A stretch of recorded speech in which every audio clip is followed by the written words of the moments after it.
आमदार प्रशांत बम इन्होंने महानगर पालिका कमिश्नर पर लाखों रुपयों का घोटाले का आरोप लगाया है। चलिए देखते हैं इन्होंने क्या कहा।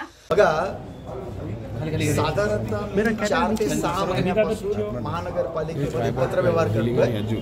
काही माहिती मी मागवतोय, मला माहिती मिळाल्या नाही। मी आरटीआय टाकला होता। आरटीआय टाकल्यानंतर सुद्धा मला जवळपास 5 महिन्यापासून 6 महिन्यापासून माहिती मिळालेली नाहीये। माझी पहिले आरटीआयचा अर्ज जुलैमध्ये होता, नंतर ऑगस्टमध्ये पण होता। माझ्या 3 आरटीआयच्या पत्रावर कोणतीही दखल मला साधी पत्रव्यवहाराने सुद्धा करण्यात आलेली नव्हती।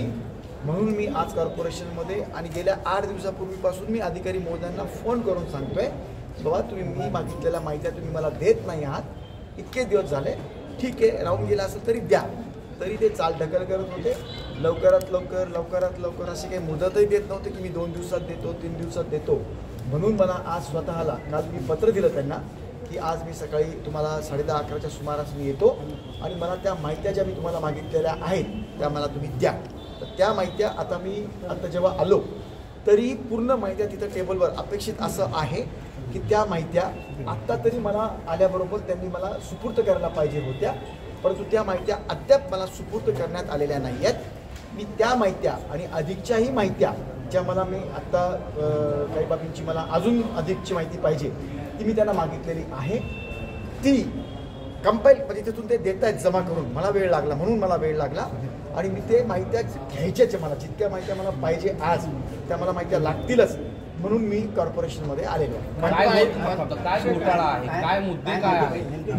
माहिती कुठली मागितली तुम्ही? बघा, मुद्दे असे आहेत की आपल्या कॉर्पोरेशनमध्ये साध्या बाबी ज्या आहेत कॉमन मॅनच्या त्या पूर्ण होत नाही, परंतु अवास्तव खर्च जास्तीचा केला जातो अशा माझ्या माहित्या होत्या।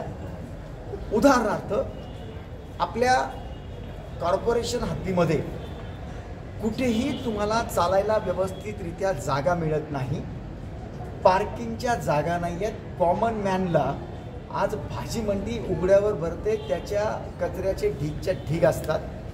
आज बिल्डिंग परमिशन मिळण्यामध्ये सुद्धा चार्जेस लावल्या जातात अशा माझ्या माहित्या होत्या। आणि विशेष म्हणजे काही निवासस्थान आणि काही ऑफिसेसमध्ये असे खर्च झालेत की जे खर्च व्हायला नाही पाहिजे आणि विशेष हेड जे अगदी कधीतरी आपण वापरतो त्या हेडमधून वापरल्या जातात अशी माझ्याकडे माहिती होती आणि त्या अनुषंगाने त्या सेक्शन लिहून मी माहिती मागितलेल्या होत्या। म्हणून तो हेड आहे 67-3 क।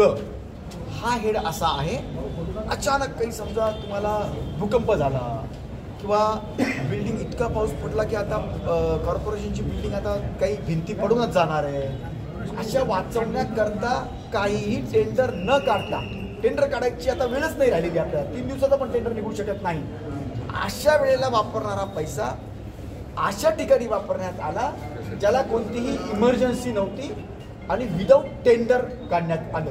आता ही माहिती मला ते जमा करून देत आहेत। मी जोपर्यंत प्रत्यक्ष बघत नाही तोपर्यंत मला बोललेलं उचित नाही वाटणार, म्हणून आता मी अजून थोडं थांबतोय, ते थोडं कंपाईल करतायत। अर्धा 1 तासामध्ये मला ती माहिती मिळेल, मी तुम्हाला त्याचा खुलासा। माहितीमध्ये असं देखील आहे की मनपा आयुक्तांच्या घरी सिल्वर स्पून असतील अशा वैयक्तिक गोष्टी वापरल्या गेल्याचा तुम्ही तो त्या हेडमधून वापरण्यात आलेला नाहीये, तो त्याच हेडमधून वापरण्यात आलेला नाहीये। आत्तापर्यंतची माहिती मी तुम्हाला सांगतो, असं काही त्यांच्या घराच्या आतमध्ये असं काही वापरलेलं त्या हेडमध्ये नाहीये, वापरण्यात आलेलं आहे।